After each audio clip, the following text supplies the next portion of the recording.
All right, welcome everyone to the Talent Insights podcast, brought to you by Hirewell and Sourcewell.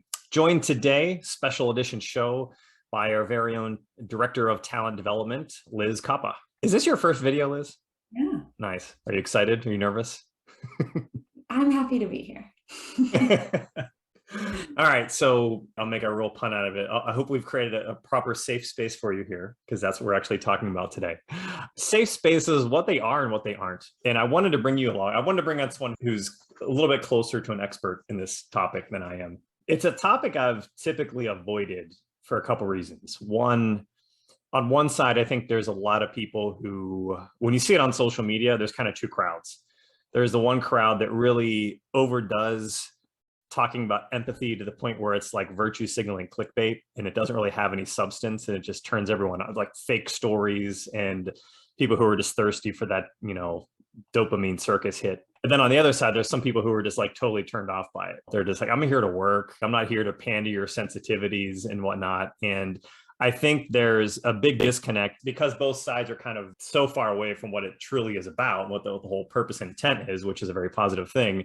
It just tunes a lot of people out. So I was hoping we could have a conversation kind of addressing both those things head on. Like, what are safe spaces really? What are they not?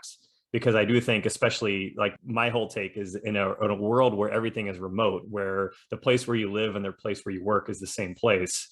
If you have employees that aren't in good headspace and they are feeling burned out, or they're taking their personal life to work with them, or vice versa, and everything kind of bleeds over, they're not going to be optimal. And that's really what it's all about, is trying to get your employees at a place where they can be successful. So anyways, I just want to kind of kick it over to you, and I can kind of chime in, but what's kind of your take on it, and how do you see this kind of fitting into like the modern workplace? Yeah, I really appreciate you making a safe space for this conversation, James, as part of our dialogue and our content at Hirewell. It's definitely, aligned with our values. And I think a lot of companies that are understanding the importance of putting their people first and creating a human first workplace. But to do that, you have to create an environment where all of your employees can show up as their whole human self. We don't have to go into the research and the idea of how an engaged workforce is a productive and successful workforce. We know the value of engagement. We know how important it is to have a workplace where people feel like what they do matters and that they get to be fully who they are. But that doesn't just happen magically. You have to create that. And as I was thinking about this topic, I was thinking about how the landscape of the modern workplace has really shifted in a major way through and after the pandemic, because people are reprioritizing, how they show up, why they show up, and what matters. We collectively as a society, I'll just speak, as a nation, we lived through trauma together, and some of us still are, whether you lost your job, you lost a loved one, you had to learn overnight how to be a homeschool, teacher for your kids, and suddenly starting to work remote, or maybe you were in a job where you had to continue working when the rest of the world shut down. You were an essential worker and you didn't know how safe it was, but you had to keep going to work every day to support your family. All of these things that impacted our lives changed the way that we think about our priorities and the way we prioritize our health and our well-being and our family and our time off and our rest. I think it's also just, when we consider this topic, it's worth noting that health and wellness and financial security, the impact on those things was not equal across the board. And, our most vulnerable communities were hit the hardest in this sort of collective trauma that we experienced together. But as we're recovering from that and moving forward as individuals and as humans and as professionals, we're seeing that the companies that are out there that are doing it right are keeping up, and their values are reflecting those priorities. A few ways that we're seeing that is work-rest balance is actually a real conversation now, especially, to your point, in a remote work world. Burnout is a word that we hear so often that it really doesn't actually have any value anymore, because the conversation's done. We understand that that's a real thing. And like you said, the lines between work life and home life that used to be very black and white, maybe people had a commute to and from an office. Now it's pretty gray. right? Your Yeah. work life is your home life. And so prioritizing yourself, prioritizing your family, your health looks really different when you're working and living in the same space. I mean, there's been so many things I've seen about just how people are working more now. I don't want to turn this into a remote versus non-remote debate, but I think that it's the average person. I've seen different stats on this are working 1 to 2 more hours per day. They work longer into the night. There's just not kind of that fix. And whether or not that's good, whether or not that's bad or healthy, it's certainly a real thing that I don't think anybody can deny. I think that's another reason why I want to have this discussion, is something that I normally is never even talk about. So, yeah. I mean, yeah. I think that we are seeing that shift of people learning to balance in a very different way when they're on and when they're off. But I also, a lot of my fellow colleagues and people in my networking circles that pre-pandemic might have operated in a much more cutthroat way, might have worked a lot more weekends, taken those calls after hours, or not set boundaries with their other employee, with their boss. And it was all about the hustle. And then when you are forced to reevaluate how important those things are, I have seen a huge shift in professionals not being willing to sacrifice the things that really matter anymore. And I think companies need to understand that they need to rise to that occasion as well. And that's part of the conversation that we're having about showing up as humans to work and being human first. That means sometimes having your kid crying in the background of your Zoom call, right? Or you're on a call with a customer service representative and you hear their cat meowing in the background, and suddenly they're a human to you instead of just somebody in a call center. And this sort of humanization of the modern workforce is a really powerful shift, I think, and a move in the right direction. When I kind of started this thing off is the misconceptions about what safe spaces aren't, I guess, is kind of the first thing. Because I think anytime that there's the eye roll crowd, at times I'll admit I was in that. Like sometimes when I read this stuff out there, I kind of roll my eyes at it too, because I think it's a little overdone. But there's a misconception when people are kind of talking about safe spaces. I think that's really what I want to hit on here first, because kind of dispelling some of that, I think, might open up some people's eyes and kind of be more receptive to what we're really talking about. Yeah, and I agree. I think there's a lot of misconceptions there. And I think that probably the biggest one is thinking that creating a safe space just means accommodating every single sensitivity, or an excuse for a touchy-feely moment that gets in the way of productivity or is disruptive, or making the workplace all about the personal. And that's not what it is. And that's not what it should be.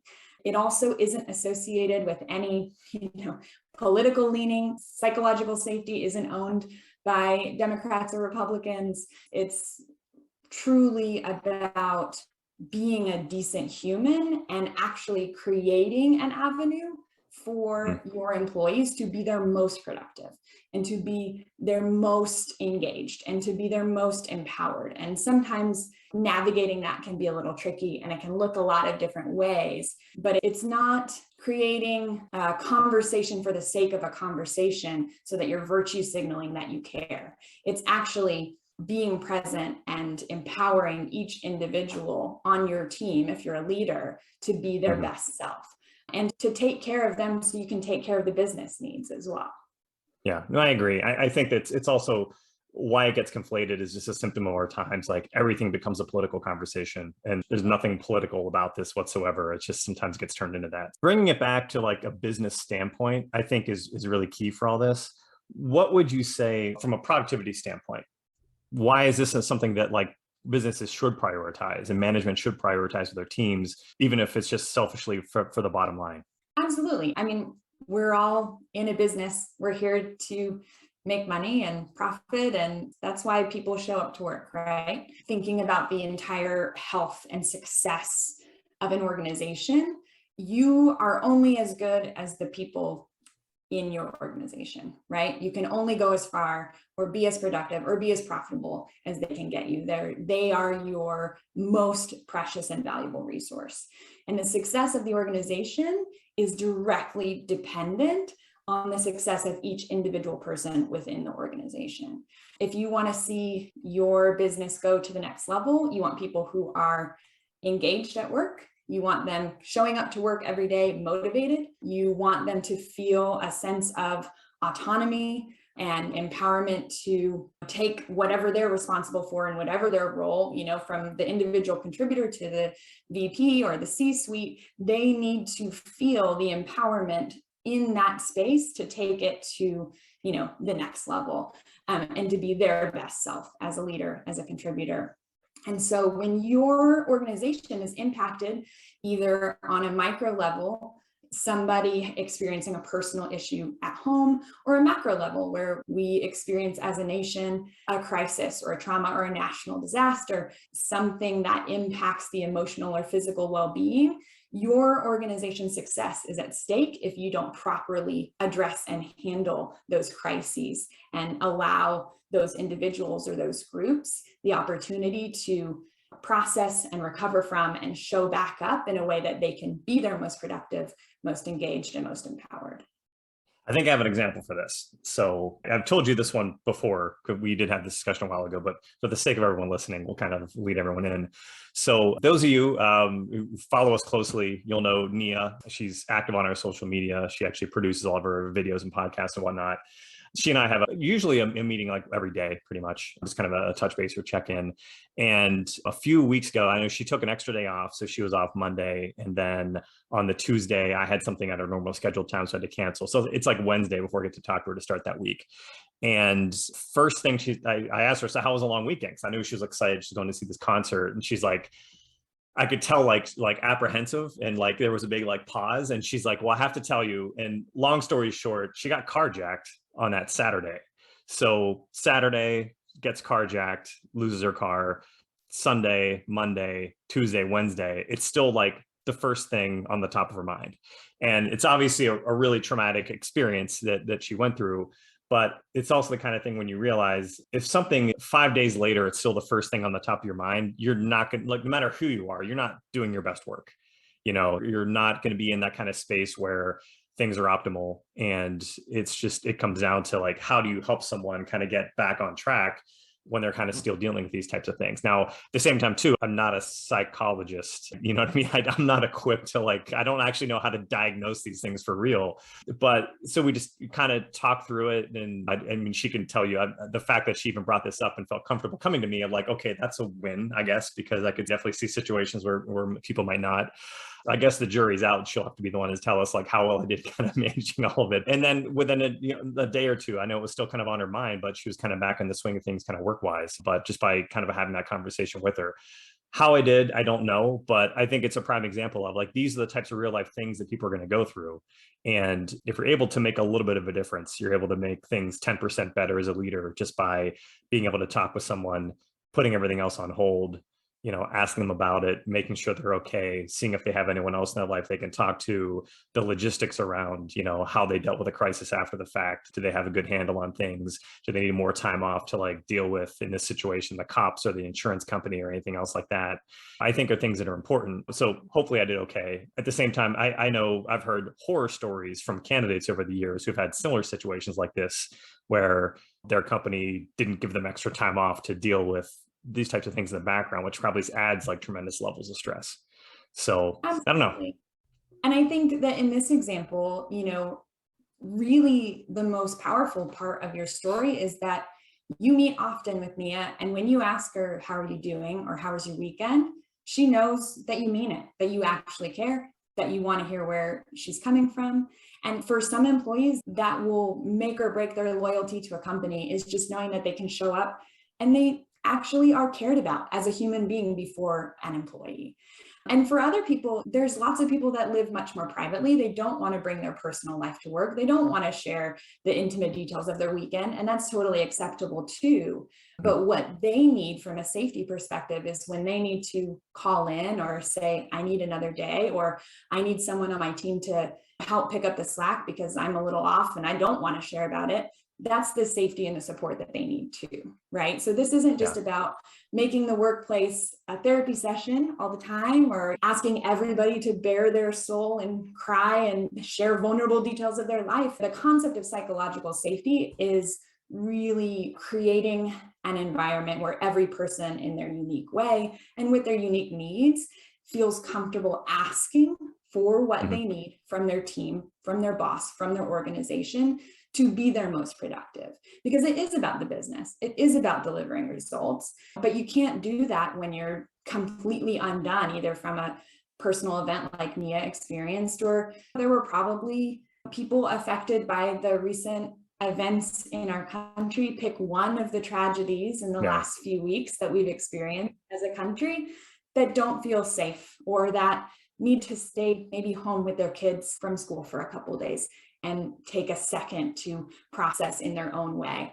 And I think that that's why safe space is an overused term, but it doesn't have to mean a closed room or a group conversation or trying to be a psychologist. It can be a private conversation. It can be a group discussion, but it can also be a day off work, or maybe just saying, hey, we're going to do no video this week. We're going to just give everybody a break from that.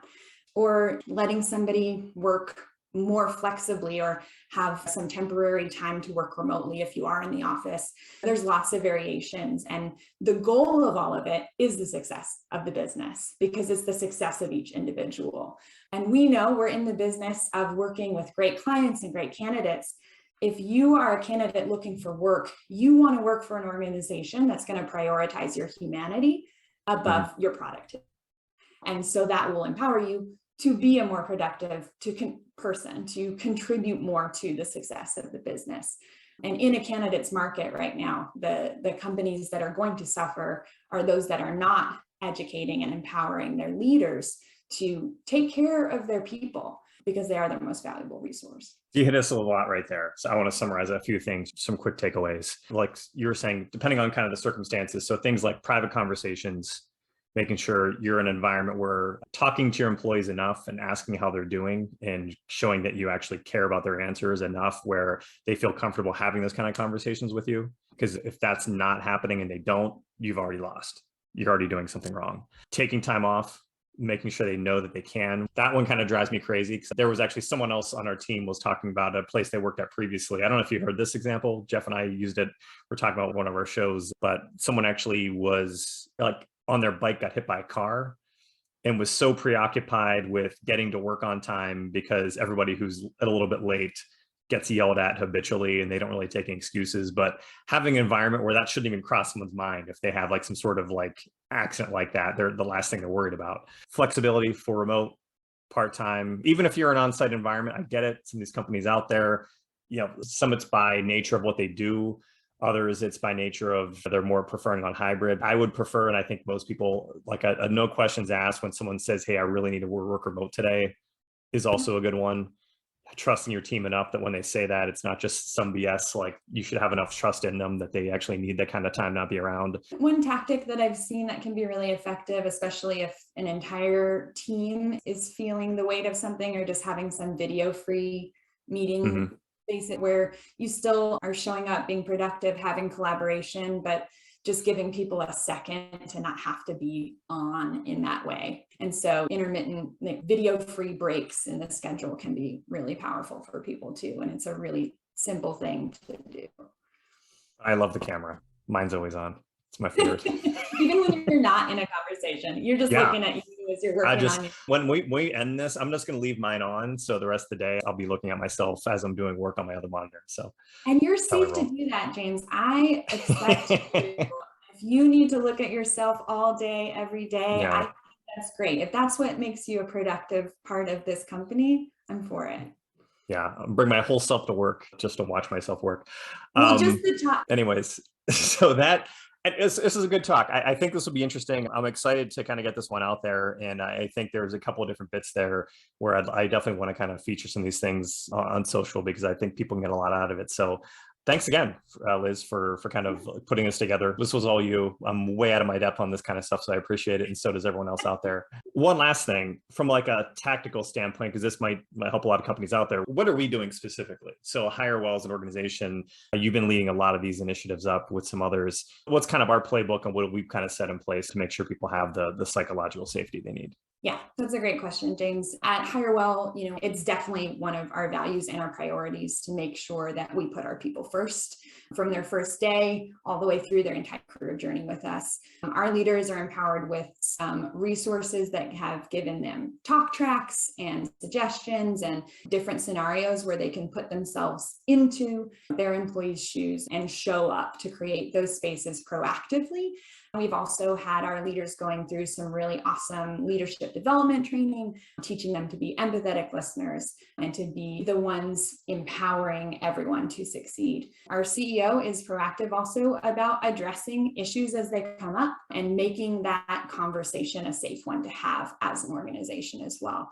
We're not going to get it right every single time, but having that as a priority for us and really living our values from the top down in that way, I think you can see in the way that our employees talk about this organization and the way that they show up to work and the success that we're seeing, that they really are feeling and experiencing and living that human first culture. And I think you left out the most important one. We have you. So there's there's that too. Yeah. Yeah. Anyways, thanks everyone for tuning in to the Talent Insights podcast, part of the Talent Insights series, which is always available for replay on talentinsights.hirewell.com, as well as YouTube, Apple Podcasts, Google Podcasts, Spotify, and Amazon. Liz, thanks as always. Can't wait to have you on again sometime, talking about something else, hopefully sometime soon. I hope that your first experience on video here at Hirewell was a positive one. Everyone out there, we'll see you soon.